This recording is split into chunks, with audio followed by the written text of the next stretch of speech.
Kisah Orang Kudus. Hari ini, tanggal 18 Maret. 1. Santo Srilus dari Yerusalem. Uskup dan pengaku iman. Srilus lahir di Yerusalem kira-kira pada tahun 315 dan meninggal di sana pada tanggal 8 Maret tahun 386. Ia ditabiskan menjadi imam oleh Santo Maximus, Uskup Yerusalem. Ia juga diangkat sebagai katekis khusus untuk para calon permandian, katekumen. Untuk membantu imam-imam dan katekis lainnya, ia menulis sebuah buku pelajaran agama. Buku Katekismus ini merupakan buku pelajaran agama pertama yang secara ringkas menguraikan kredo para rasul dan sakramen-sakramen.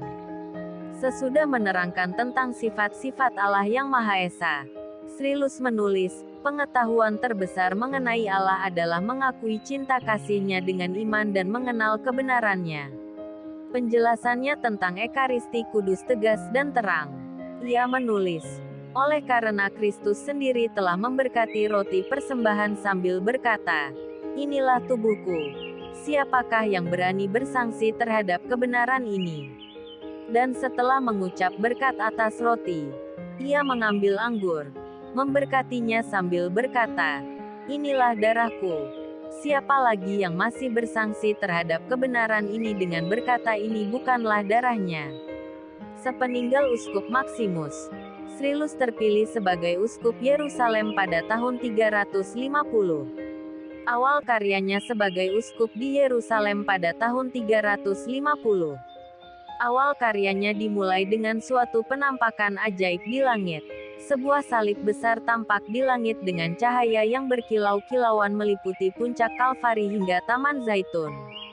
Penampakan ini menandakan penderitaan yang akan dialaminya sebagai seorang uskup. Seperti uskup-uskup lainnya pada masa itu, Srilus juga beberapa kali dikejar dan diusir dari wilayah keuskupannya karena perlawanannya terhadap ajaran sesat Arianisme. Ia baru mulai memimpin gereja Yerusalem dengan tenang hingga kematiannya pada tahun 386, setelah kematian Kaisar Valentinus. 2. Santo Anselmus dari Lucca, Uskup. Anselmus lahir di Mantua, Italia pada tahun 1036. Kisah masa mudanya tidak banyak diketahui. Masa tuanya seluruhnya diabdikan pada kepentingan perkembangan gereja dan penyebaran iman. Anselmus yang dikenal sebagai keponakan Paus Alexander II tahun 1061 sampai tahun 1073 ini, menjadi pembantu terdekat Paus Gregorius ke-7 tahun 1073 sampai tahun 1085, dalam kampanye penyelesaian semua masalah dan keonaran di kalangan imam-imam. Pada tahun 1073, Paus Gregorius ke-7 menunjuk dia sebagai uskup dioses Lucca.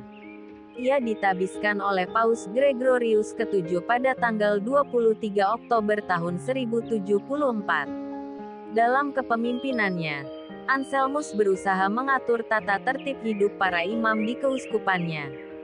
Usahanya tidak disambut baik oleh para imam, karena aturan-aturan ciptaannya dirasa terlalu keras. Karena itu, Anselmus meninggalkan istananya dan pergi ke istana Matilda, seorang pangeran wanita dari Ruscani di Canossa, Italia. Selama berada di sana, Anselmus menjadi pembimbing rohani dan penasehat politik bagi Matilda.